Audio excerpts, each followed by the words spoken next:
How Dogman and werewolves are different. Dear Scary Stories NYC, I'm going to tell you a lot of truth in this email. I'm also going to have to lie to you a few times in order to protect myself and others like me. The vast majority of what follows is truth, and I suppose you'll have to decide for yourself the scant few times I change the facts in order to preserve my anonymity. You see, I am in a position to explain to you clearly what the differences are between a dogman and a werewolf. I'm qualified to discuss this because I am a werewolf, and I personally almost didn't survive a battle with a real dogman. So let's start at the beginning. What do I mean when I say a real dogman? I mean an animal born as a dogman pup that grew up to be an adult dogman. I realize that sounds self-explanatory, but it might not be to everybody. For instance, I was born a human being, but due to a series of events, I now transform more than once, but less than 5 times a month, into something halfway between a man and a wolf. The only transforming a dogman does, on the other hand, is the same transforming that you do, which means they grow older over time. So, fine, I've explained the differences. Video over. Oh no, wait, there's actually a lot more to tell, and I'm one of the few who can tell you about this subject from personal experience. So when one werewolf encounters another one, there are a wide range of things that can happen as a result, just as when 2 humans meet.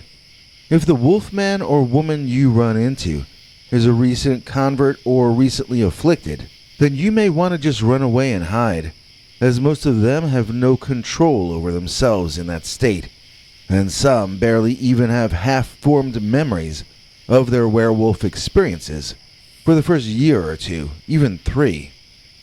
This is especially true with those who have lycanthropy thrust upon them by bad luck. Some of us, like me, train into the dual role, you might say, functioning as understudies at first, in a sense. The idea is that you revert to animal form, but under the tutelage of a master animal. You're raised from a pup, as it were, and if you're meant to live this life, then you will eventually have conscious mastery over the wolf. If you aren't meant for this, then you'll be out of the picture soon enough anyway. I don't mean you'll quit. Nobody quits being a werewolf. Some people are retired from it by fate, and those lucky souls get to enjoy an early grave.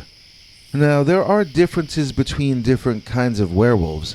Some of us have shorter snouts like myself, and others are long-snouted, and virtually indistinguishable from dogmen, at least from a distance. There are times when the only way one can tell whether one has run into a werewolf or a dogman is to talk to him and see if he talks back, or if he responds in any intelligent way at all. If he does not, then that's most likely either a dogman, or else my Uncle Ralph, who's a cranky and disagreeable old werewolf. You know, I'm joking around a bit to ease into telling this story, which is never easy for me to remember. This was the only time I really wondered if I was gonna die. What happened was I ran into a Pennsylvania dogman, but I mistook him for an old rival of mine from when I was 15 years younger. Another student of my master who trained and educated me. I thought I was seeing my old rival in his werewolf form, which was gray-haired and long-snouted. Being in werewolf form usually brings with it a sense of self-confidence that most human beings never get to experience, and usually it helps you catch impossible prey or escape impossible situations. In this rare case, however, it led to me miscalculating and becoming overconfident. Now, it's very hard for a werewolf to be overconfident, since a werewolf can do almost anything, and is stronger, faster, more powerful, and more dangerous than almost anything currently living on the planet Earth. But I said almost anything, because I learned on that one night that even werewolves need to think twice before getting into a scuffle with a Dogman. This is why even a number of my werewolf brethren call Dogman supernatural, or multi-dimensional, or magical, or all sorts of $20 terms that I don't even know the meaning of. What they're really doing is trying to make excuses for why a Dogman handed them their doggy behind when they tried to fight one in real life. I have never heard a story of one of my werewolf friends taking a Dogman down. That doesn't mean it isn't possible, but one would have to prepare for such an event to have any sort of chance to defeat a Dogman. And you can't really prepare to encounter the Dogman, because their appearances are so rare and so unexpected that you never know if you'll ever see one again, even if you live to be 300 years old. So my encounter with a Dogman, or at least I'm convinced that's what it had to have been, was in my 13th year of being a lycanthrope. This was the year when I was to graduate tutelage and be fully in control of my own fate. My master still says I was lucky to have run into the Dogman when I did. I had become complacent, and I was in need of having my entire world shaken and changed. So I was out, prowling for food, but mostly for sport, in my werewolf form and feeling fine. As I said, I had spotted what I thought was my old rival from years back. Since I was in a playful mood, I climbed higher up into the tree I had been hiding in. Then I jumped over to the next tree when I was close enough. I watched the large, gray, upright canine figure below, noting how much more muscular my old classmate had become. He heard my leap and was looking around in my direction, squinting and trying to make out what had made that noise. I held still long enough to bore him. Then I proceeded to climb and jump from branch to branch and tree to tree until I was in a position to leap out on my old frenemy from behind. My plan was to tackle him and land on top, knocking the wind out of that windbag. It's not as bad as it sounds. We were in werewolf form. It didn't matter what my intentions were anyway, as that big creature heard me coming through the air at him somehow, and he turned in time to see me. He also moved his torso just a few inches out of the way, in a display of athleticism which I could not have replicated. The thing is, I was planning on leaping onto the back of that torso, you see. That was possibly the biggest part of my plan, in fact. With no torso there, I had no back to land on, and instead, I landed on my face. Aside from the embarrassment, I wasn't hurt at all. I mean, we are known for how fast we heal from even the most severe injuries. I was about to leap backward into a standing position, but before I could, there was a great weight on my back. Whoever that large, gray, dog-headed humanoid was, he was not my old rival from my younger days.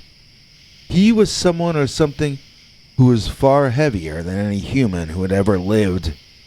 Even as a werewolf, the intense heaviness and density of this guy standing on my back was extremely painful. I was pinned to the ground, and if he didn't get off me soon, I was gonna start suffocating. My ribs ached in a way I'd never felt before, and I started to black out. I should have been so lucky. The Dogman was only getting started.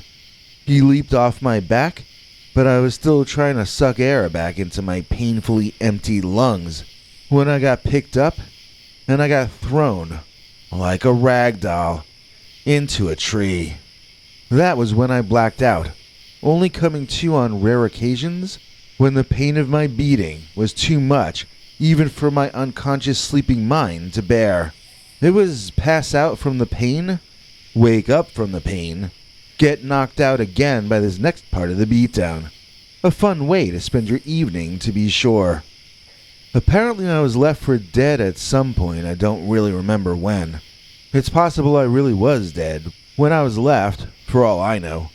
We werewolves have all sorts of regenerative abilities, more than even my master knows about. I'm not sure if it's possible for us to be killed by mortal animals, but then again, I don't really know for sure if the Dogman is in fact a mortal animal. If it's demonic or paranormal, then all bets are off. In fact, that would explain a lot, but we can't use the supernatural as our first answer to any question. It's something we should be bringing up when we've really run out of more down-to-earth solutions to the questions that puzzle us in life. So, how can you tell whether you're seeing a Dogman or a werewolf by looking? I am no longer sure that you can. The long-snouted, dog-headed humanoids legit might be Dogman or werewolves. I have not so far seen a second Dogman, but I personally have only heard about the long-snouted kind. Their heads resemble wolves in one way or another. The illusion of them being part human seems to mostly come from them being canines who appear to have shoulders. At least they do when they hold their front arms back to the side. There are many reports of upright canines holding their arms to the front in a praying position. So those upright canines do not have the appearance of shoulders and therefore seem far less humanoid. If someone sees something that they call a Dogman, they may very well have seen a werewolf instead, and vice versa. Like I was saying before though, I have a taller, flatter face when I become the beast. I more resemble the old Lon Chaney Wolfman than I do a modern Dogman. My head shape is not canine, it's a hairy human head with tall pointed dog ears. I do have eye shine, like a Dogman though, because when I transform, my eyes become much more powerful. I can see in almost no light at all, and I can see much farther than when I'm only a human. So whether you are a werewolf or a normal person, my advice to you would be the same. If you see someone who may very well be a Dogman, do not jump out of a tree at them. They have very good hearing and also a remarkable sense of smell. You cannot defeat them up close in hand-to-claw contact. Don't even try it. If you see a Dogman, or something that you think may possibly be a Dogman, hide yourself from it. Disguise your scent.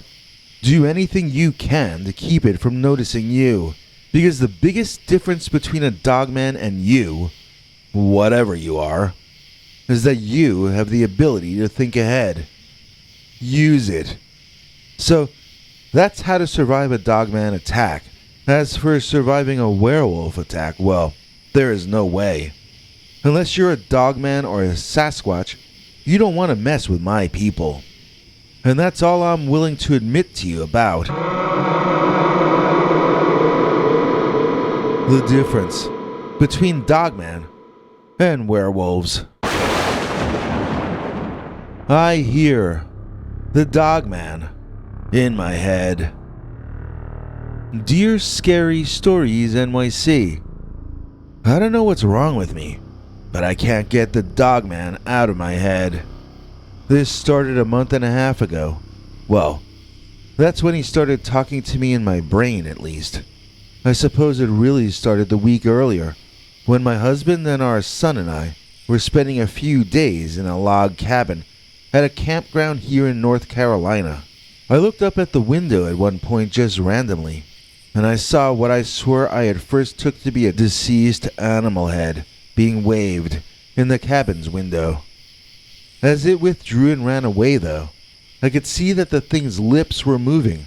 It was actually alive. My two men ran outside and came back, looking paler than ghosts. They said it wasn't a dog. It was some kind of a sick weirdo in a dog costume. Well, whatever it was, it came back to stare in the window at 2 or 3 a.m. Our son noticed it that time and woke us up shouting at it to go away before he piled stuff in front of the window so that it couldn't look in at us any longer. The men kept insisting to me that it was a deranged cosplay nut, but I had seen that creature move its mouth in a way that no costume mouth could ever move. I saw its eyes move independently of each other, and I saw its limbs bend in ways that I would have thought impossible. I saw it collect itself from the shadows and bring itself into conscious reality. I knew it did not belong there, but something told me that it was gonna stay there. It wasn't until I saw it again, outside our house at night, a week or so later, that I recognized it as a Dogman. I'm not sure what we thought it was when we were at the campground. I honestly thought it was dead and reanimated, like a zombie or something. The Dogman who comes to our backyard and talks to me through our minds does not look like the original one, but I felt certain that he was the same Dogman in both cases. Somehow he became healthier so that he could initiate communication with me. That's how I feel about it. And yet the communication itself is unhealthy. There's something wrong with the fact that any of this has been happening at all. None of this is as God intended. All of this is unclean and wrong. For instance, if it were a real animal, it would need to sleep. It would need to eat. It would need to hunt. It would not be able to spend its entire life trying to drive me to ruin. It wouldn't be fixated on me. It wouldn't hate me as much as it does. In fact, it wouldn't hate me at all. I mean, what business is it of an animal to decide to hate a person? No business at all. And that's how I know this couldn't be just an ordinary creature. It's possibly demonic, or else evil in some other way. It's foul. The very idea of it is loathsome. I can't express clearly enough how much better the world would be without this unnecessary presence. I was not the first one to see the Dogman here on our own property. It was my husband and his friend from work. They said it had black fur and was 10 feet tall, almost like a living shadow. It was lurking around the backyard when the two men were out there enjoying a smoke one night. They would see the thing, then not see it, in various places, from time to time. And then it walked a little bit into the light at one point, and they saw the bright eyes reflecting light back so intensely as to be blinding. So it was a three-dimensional thing after all, the men were interested to learn. In that case, it made even less sense than before, since it was far too tall to be a man. And no other kind of living creature stands up and walks around like a man does. It wasn't long before we had all caught glimpses of the Dogman outside at night. One of my lifelong friends came to stay over with us, and the Dogman knocked on her window in the middle of the night. She sends me her psychiatry bills since then. We are no longer friends, and our court case is ongoing. Everything the Dogman tells me is disheartening. Everything he says makes me so sad that I want to give up. I wish he would find someone else to torment. And yet, everyone around is angry at me. They think they want to be talked to by the creature or something. They're crazier than the Dogman is driving me. My husband seems very jealous of my growing relationship with the Dogman, even though none of it is physical and all of it is mental. The Dogman tells me that I am food, and that until I understand that I am food, I will continue to be as unhappy as my husband is. The Dogman thinks that it's absurd for food to worry about anything, since all food has to do is exist until it's consumed. That is the way of bliss, he informs me. That is the path of true fulfilling contentment. This is terrifying, and the Dogman is a lunatic. How can my husband hear that and not feel alarmed? What about a monster invading my private thoughts to tell me that I'm food is something to be jealous of? I can't even tell anymore at night where my dreams end and the madness of the Dogman begins. I don't have anybody on my side, and I'm slowly losing my mind a little more each day. I even wrote a little poem about it, and it goes like this. I hear a Dogman in my head. It makes me wish I could be dead. I wish I could explode in red and make a mess of my clean bed. Now, is that a healthy poem for a wife and mother to be writing? I can't really tell you for certain that I did write it either. Maybe I just heard it in my head. I'm not sure which thoughts are mine and which thoughts are his anymore because I hear the Dogman in my head. Who is our EP today? I'll give you a little hinta. She's the one who holds sway, and her name is Linda. Please join me in thanking today's executive producer, Linda, for making this episode possible. Linda donated to us using our handy-dandy newish thanks button. It's sorta like Super Chat, but for those of us who don't do live streams. Here to school us all about the ways you too can become an executive producer is our international TV spokesmongrel, Henrey Lee Dogman. Thank you. Thanks, Biggie. And thanks to all of you for watching this far. If you liked it, please click like. If you'd like to see more of our work, please subscribe. And also click that bell icon if you'd like to be notified when we put out a new episode. To become an executive producer, you can donate to us through the thanks button under each of our videos or through our paypal.me/PeterBernard209 page. To receive cool perks like secret uncensored Dogman episodes far too wild to ever run on this channel, you can become a YouTube channel member by clicking the join button, or join our PayPal subscribers club at peterbernard.com. Joining either at the $3 a month level or above gets you access to our over 25 hours of secret uncensored Dogman stories available nowhere else. Do you have a scary story about Dogman or some other kind of high strangeness that happened to you? Let us know by emailing us at scarystoriesnyc@gmail.com or by leaving us a voicemail message at 804-LA-SCARY. You may need to call back on that when it cuts off after I think 3 minutes. And if you don't want to do any of that stuff, thank you for simply watching to the end. Good night, and have a scary tomorrow.